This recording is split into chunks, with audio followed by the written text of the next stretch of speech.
नमस्कार। कहानियाँ कई तरह की होती हैं, लेकिन आज जो मैं कहानी आपके बीच में लेकर के आया हूँ वो बहुत ही प्रेरणादायक है। और प्रेरणादायक क्यों है? क्योंकि हमें किसी के बारे में जानना होता है। और हमें क्यों बताना है इस चीज़ को? इसलिए कि आप एक मनुष्य के रूप में, मानव के रूप में आपने धरती में जन्म लिया है।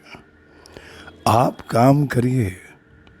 कर्मण्येवाधिकारस्तु मा फलेषु कदाचन के साथ में ऐसा नहीं कि आपके कर्म का फल नहीं मिलेगा, ज़रूर मिलेगा, लेकिन समय आने पर।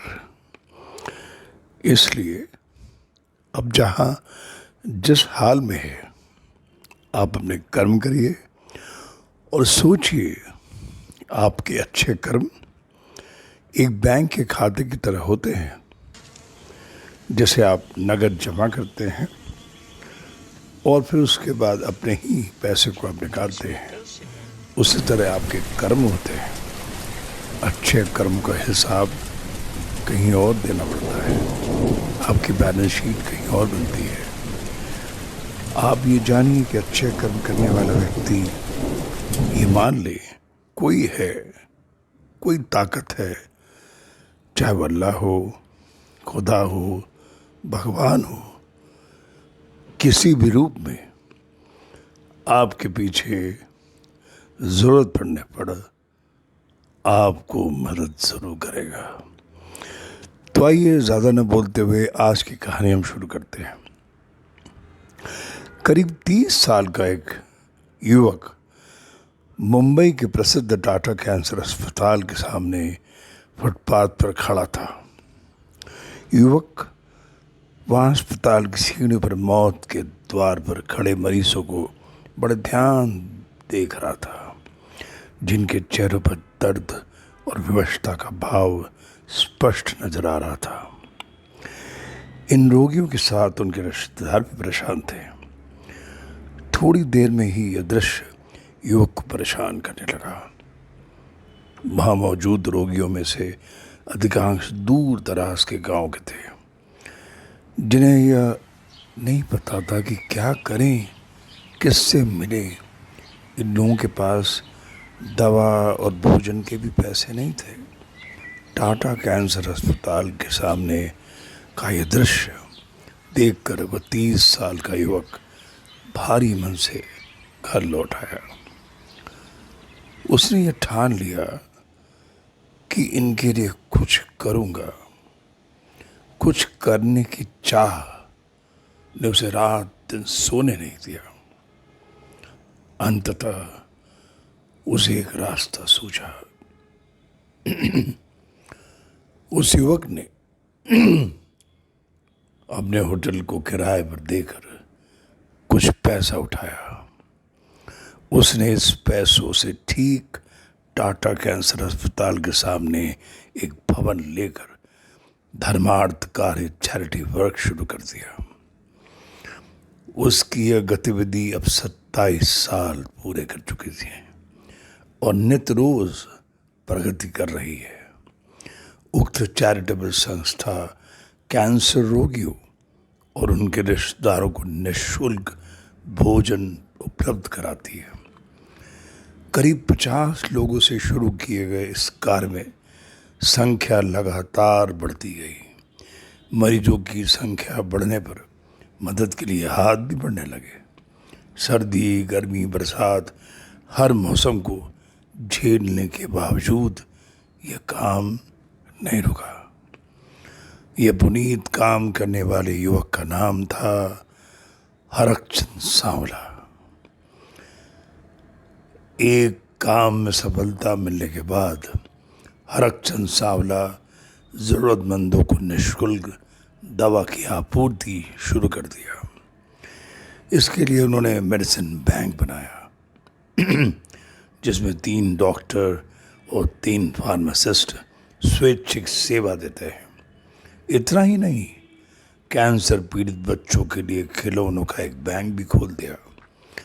आपको जानकर आश्चर्य होगा कि सांवला द्वारा कैंसर पीड़ितों के लिए स्थापित जीवन ज्योति ट्रस्ट आज 60 से अधिक प्रोजेक्ट पर काम कर रहा है। 57 साल की उम्र में भी सावला की उत्साह और ऊर्जा 27 साल पहले जैसी ही है। मानवता के लिए उनके योगदान को नमन करने की जरूरत है। यह विडंबना है ही है, आज लोग 20 साल में 200 टेस्ट खेलने वाले सचिन को कुछ शतक और 30,000 रन बनाने के लिए भगवान के रूप में देखते हैं, जबकि 10 से 12 लाख कैंसर रोगियों को मुफ्त भोजन कराने वाले को कोई जानता तक नहीं। यहाँ मीडिया की भी भूमिका पर सवाल है, जो सावला जैसे लोगों को नज़रअंदाज करती है।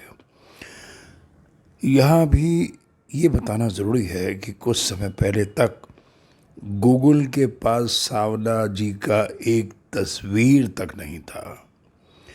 यह हमें समझना होगा कि पंढरपुर शिरडी में साईं मंदिर, तिरुपति बालाजी आदि स्थान पर लाखों रुपए दान में भगवान को चढ़ाया जाता है और भगवान नहीं बनता है। भगवान हमारे आस पास ही है, यही है।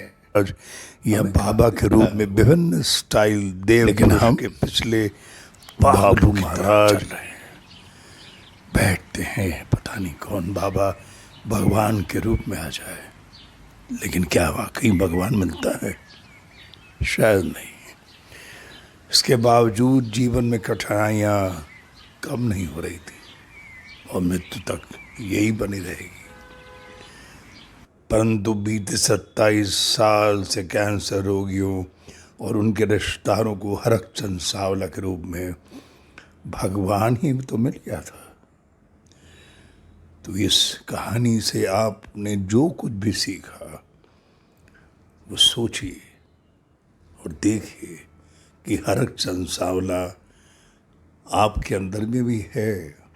ऐसा नहीं कि आप हरकचंद सावला जैसा ही काम करें, ऐसा नहीं कि बहुत बड़ा काम करने की आवश्यकता हो। एक चीज़ ध्यान रखिएगा, समाज सेवा का कोई दायरा नहीं होता। और समाज सेवा, एक छोटा सा उदाहरण दे दूं, आप साइकिल से जा रहे हो, स्कूटर से जा रहे हो, गाड़ी से जा रहे हो या पैदल जा रहे हो, जाते हुए आपने देखा सड़क के बीचों बीच एक पत्थर पड़ा हुआ है। पता नहीं आपके मन में ख्याल आया कि चलो इस पत्थर को ही हटा देते हैं, पता नहीं कितने लोगों को चोट लग सकती है। आपने पत्थर को उठाया और किनारे रख दिया। क्या हुआ? क्या उसने किसी ने वीडियो बनाया? क्या यूट्यूब बना उसका? हाँ, वीडियो बनाया, उस ऊपर वाले ने बनाया, अल्लाह, खुदा।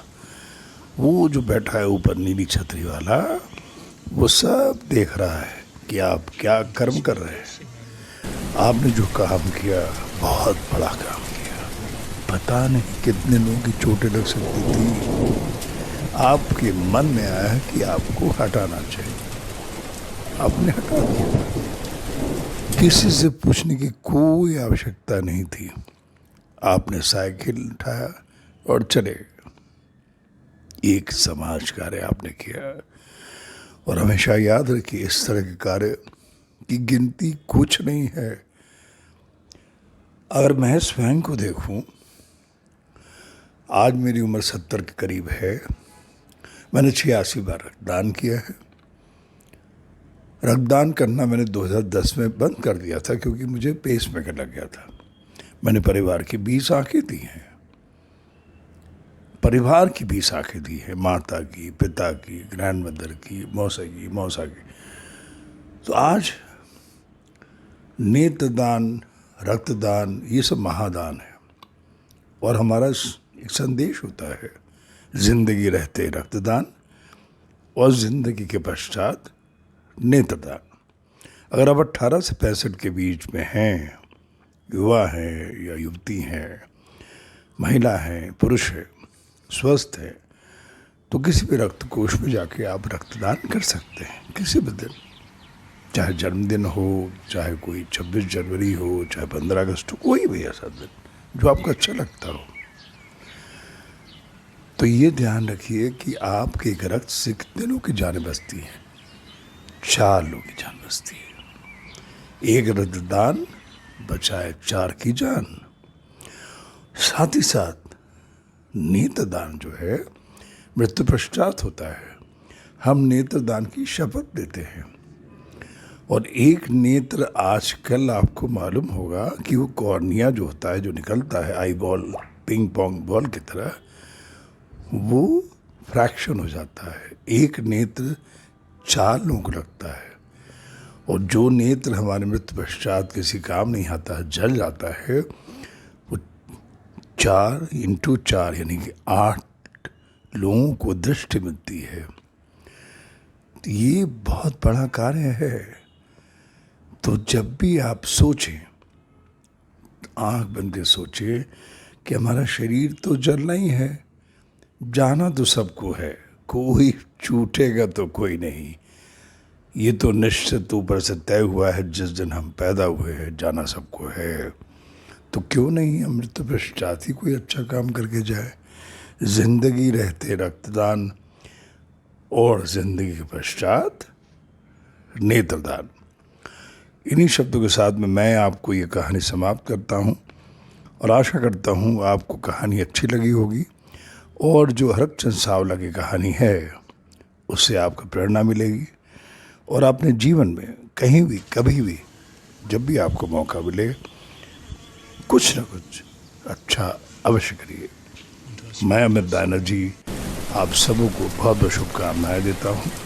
समाज कार्य के लिए कभी भी, किसी भी समय में आप चाहे तो मुझे संपर्क कर सकते हैं। और यूट्यूब चैनल में जब आप देखें, आप सब्सक्राइब करें और अपने इस कमेंट में ज़रूर लिखें कि कहानी आपको कैसी लगी और आप हमसे कैसे जुड़ना चाहते हैं और कैसे लोगों को मदद करना चाहेंगे। बहुत बहुत नमस्कार, धन्यवाद और बड़ों को प्रणाम। धन्यवाद।